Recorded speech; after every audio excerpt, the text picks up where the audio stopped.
tell me a little bit about who you are, what you do, your mission statement, where you come from. Okay, so who is Labi Frazier?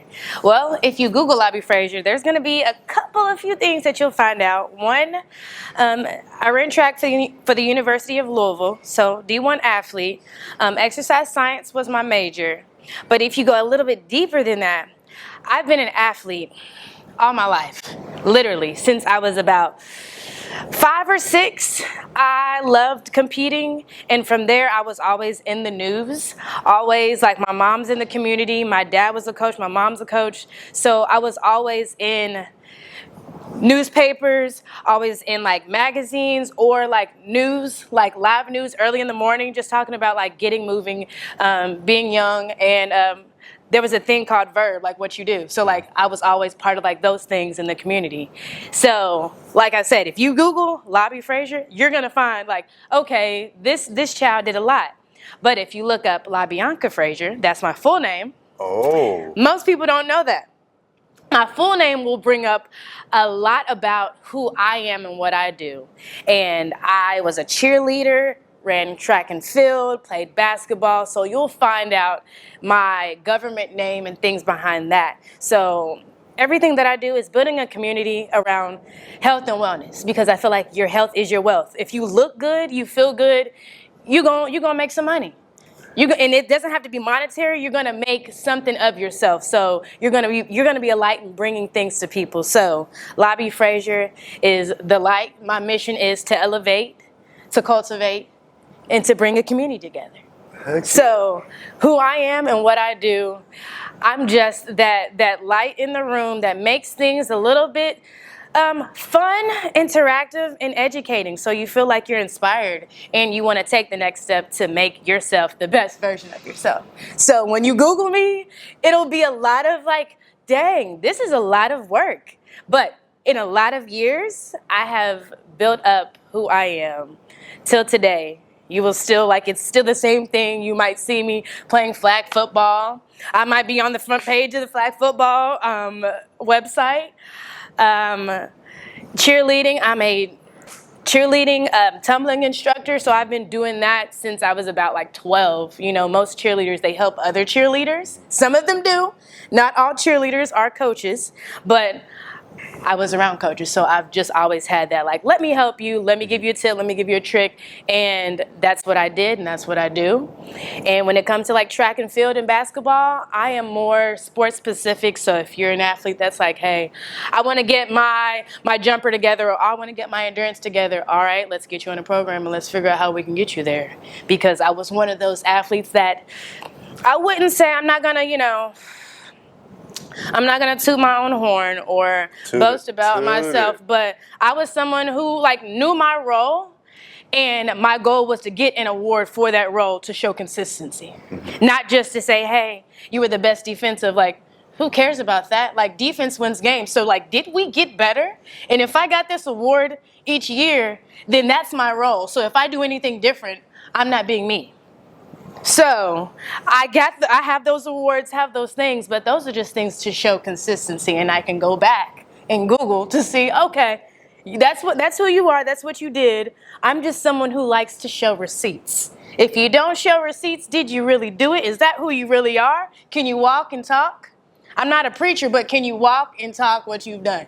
Can you look back and say, dang, that wasn't just a couple years ago, that might have been a couple months ago. That's the same person. Now I just grow and I influence people my age and older to still, move. You don't have to feel like you're 25 and you're 55. You can be 55 and still move with intention. You don't have to want to be that athlete that you were. You have to be that person that's still moving and that can encourage others to do the same thing at whatever level. So when you see me, you're going to see growth. Elevating every year, every day, just small little steps. I have this mentality of like track, right? You have your relays, and then you have your one-lappers.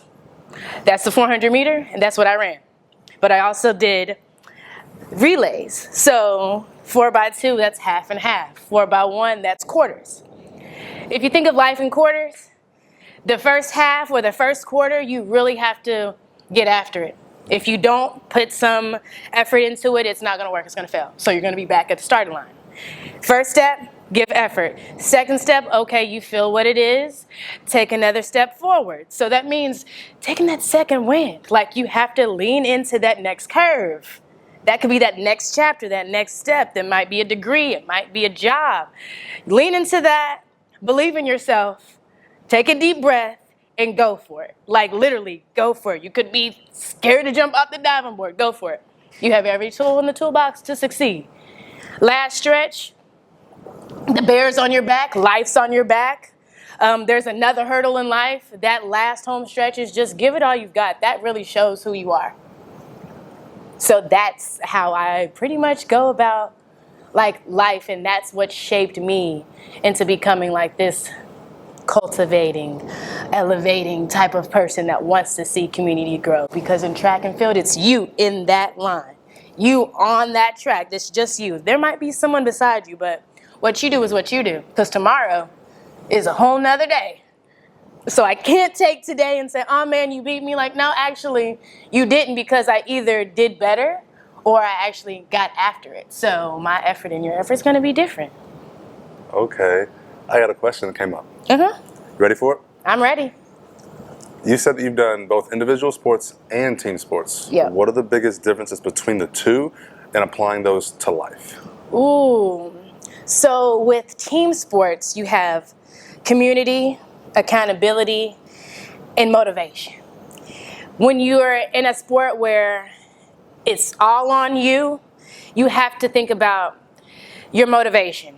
There's intrinsic and extrinsic. I think I'm saying it wrong, but basically it's motivation within yourself and motivation within others, or your coach or your teammates saying, hey, like, I think you can do this. You've got this.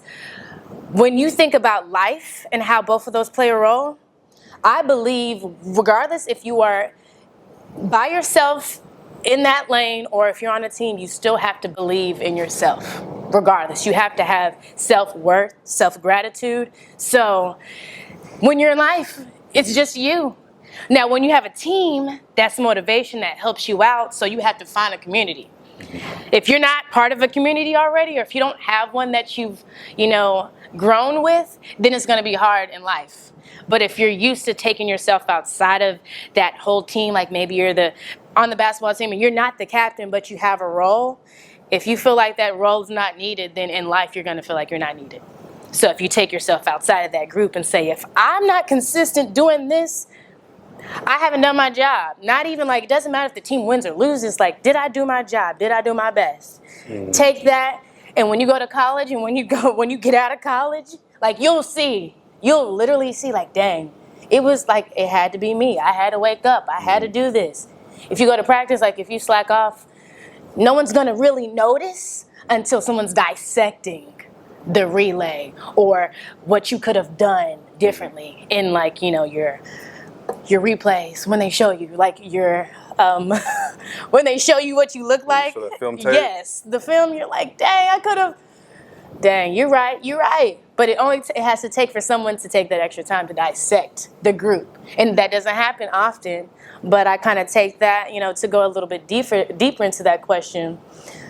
When I went to college, I knew for sure that the advantage I had over most of the general population was I had played multiple sports. I know how to be a team player. And I know how to sit myself down and go meditate, go sing, go do something else that's going to like help me get over the hump. Because everybody's going through something. But no one wants to, on the team, nobody wants to say, oh my gosh, I failed, or somebody passed away. Like, no one wants to hear that. No, let's be honest. Nobody wants to hear that. But one-on-one, maybe you and a teammate, maybe you and a coach, maybe you and a mentor, that is what you need. And then when you go home and you lay in your bed, that is what you need. You don't need the entire team laying in your bed like, hey, it's okay. Life's not going to give you that. So having that balance showed me like, dang. Having a team allows you to see what community looks like. But being in that lane by yourself, whether you're swimming, whether you're, on the free throw line, like, it's a lot of pressure. but life is going to be more pressure than this moment, this game right here. So take that, roll with the punches. I like that.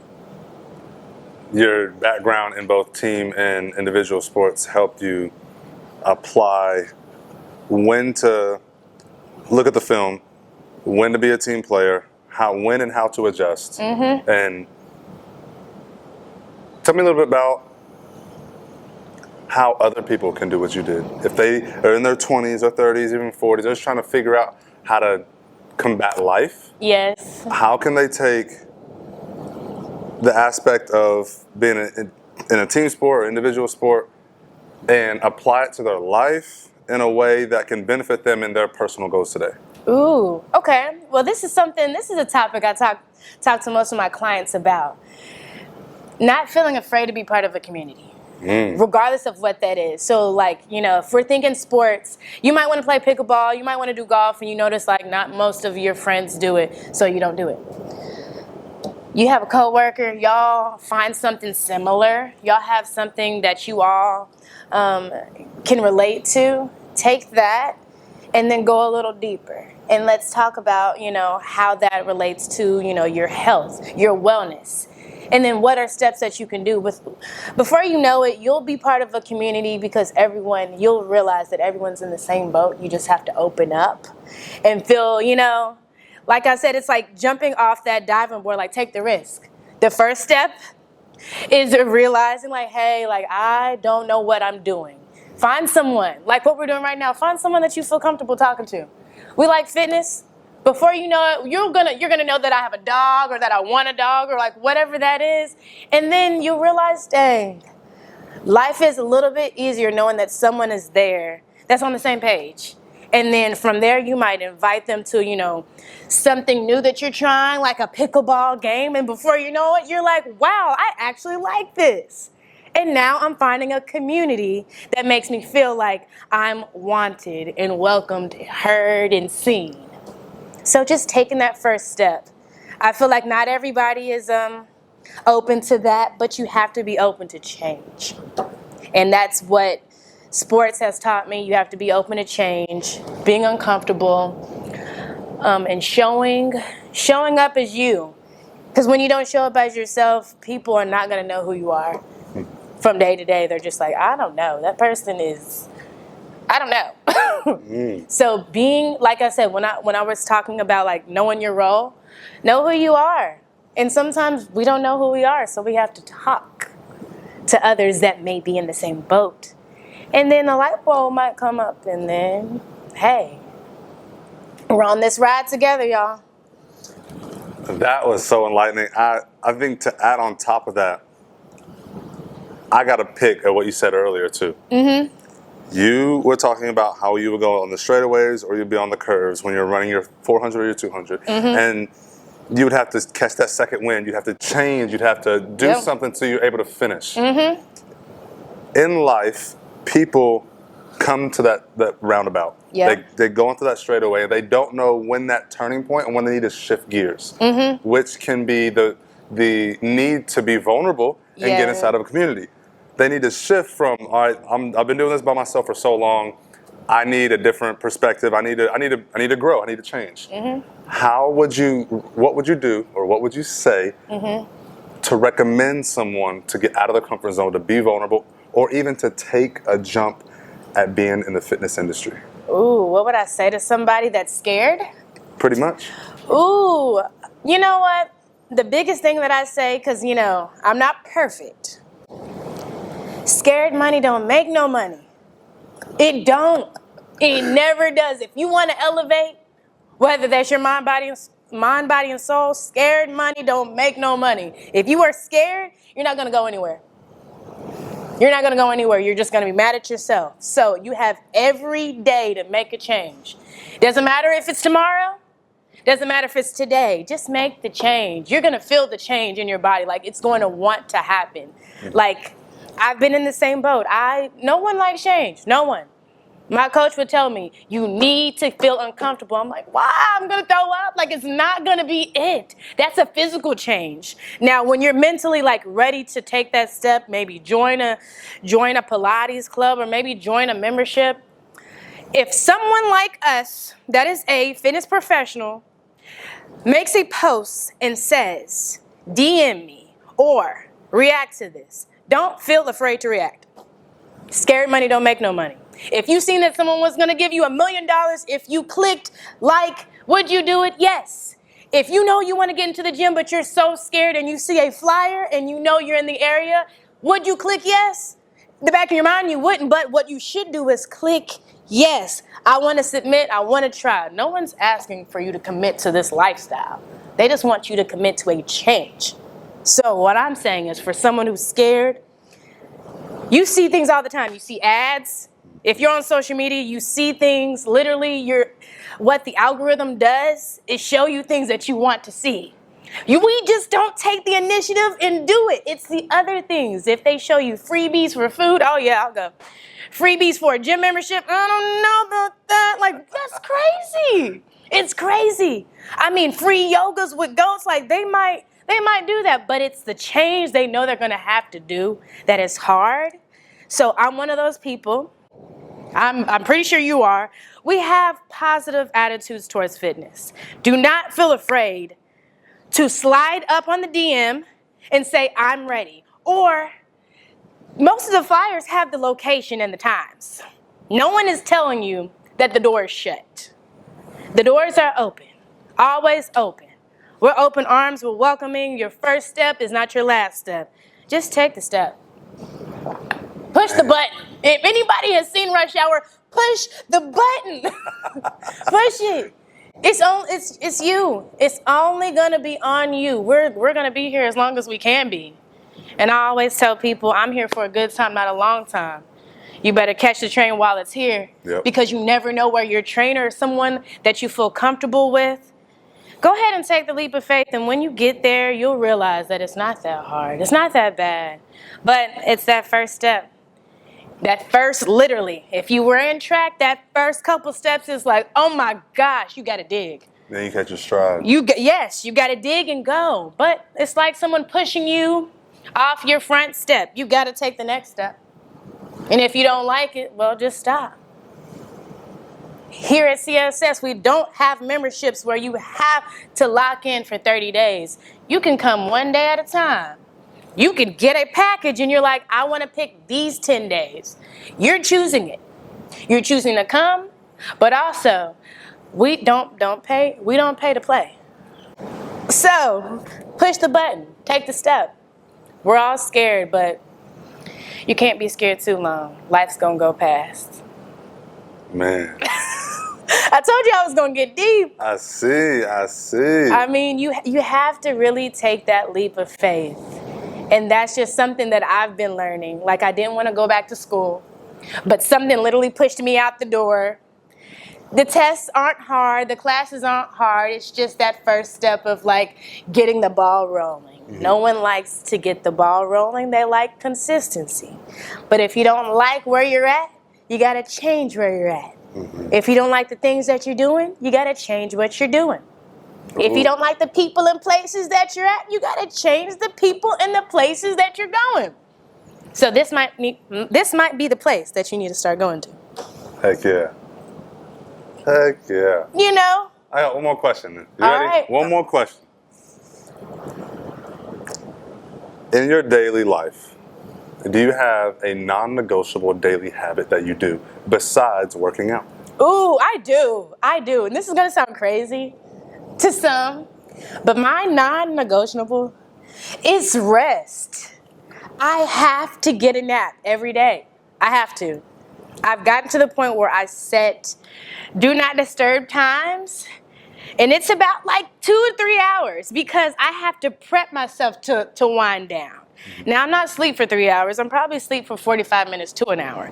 But I have to wind down. It takes me a while to do that. So if I'm answering the phone, talking to people, trying to schedule things, I'm not going to wind down because now I'm thinking about everybody else but my time. And we don't really get a lot of that time. In the morning, you work out, you might make some content. After that, you're handling calls. My midday, everybody's lunch, I'm trying to relax. I might have made me a snack, prep some dinner, and I'm trying to relax. I'm not trying to talk to you because I know an hour before my class, I am talking to everybody, trying to make sure, hey, are y'all ready? Y'all good? Anything? You need protein shakes? Do we need to schedule later? What's the deal? I want to free my brain for like 45 minutes to an hour so that when I get those texts or when I need to send those messages, I feel refreshed and I can come in with a fresh mind instead of like, oh my gosh, I'm so stressed. No, I would rather sleep than eat something because I need to shut my brain off. When I eat, I'm still thinking. Huh. Mm-hmm. It's kind of like if you know tech, like bandwidth. Mm-hmm. You only have so much bandwidth that you're able to keep. Yes. And to be able to, quote unquote, reboot, you have to reset. Mm-hmm. I have to. It's always been something I've done since like college. Whenever I realized what the schedule was, I was like, okay, after these 2 classes, I'm taking a nap because we would have 6 a.m. workouts and then I would have 2 classes. I'm like, I need a nap before practice. I do because I don't know if I even want to hear this man talk. Yeah. Take a nap, go to practice, go to class, and then I'm probably back at the gym and then do it all over again. So now, I mean, if I'm teaching in a school, I'm still taking a nap. Mm-hmm. I am forget the 30-minute lunch. I'm taking a cat nap. Phone's going off. I need to relax because you just need that reset. When people find out about that, do they give you a lot of grief? Sometimes they're like, you're too old to be napping. My younger sister is like, you're crazy. Why are you napping? I'm like, you don't realize what I do. You don't know that I actually have to have the capacity to like talk to people. If I don't get a nap, I'm not even like, the feeling that people get when they're hangry? I need to figure out what it is when you're tired and angry. It's grumpy. That. So, I mean, maybe my friends, like, they'll FaceTime me and they'll see me in the bed or on the couch just laying there. They're like, oops, is it your cat nap time? Yes. Like, do you need anything? No? Like, if you were just calling to let me know something, I'll probably call you back. And 9 times out of 10, this is TMI. If I say I'm calling you back, I'm sorry. It's all Black people time. I'm so sorry. I am. But I feel, like I said, my brain needs to reset. You called me in the midst of my nap, and I said something that I don't even know that I said. I'm hanging up, and I'm going back to bed. Now, if you send me a message and remind me, hey, yeah, we're talking about X, Y, and Z. If it's nothing that I feel like is, I don't know, if it's not that relevant for me, I'm just not. No, sleep. We could talk about a movie later or something. I don't know. I don't know. But my cat nap is my non-negotiable. I'm not doing it. Heck yeah. Hey, some people take naps. Some people work 16-hour days.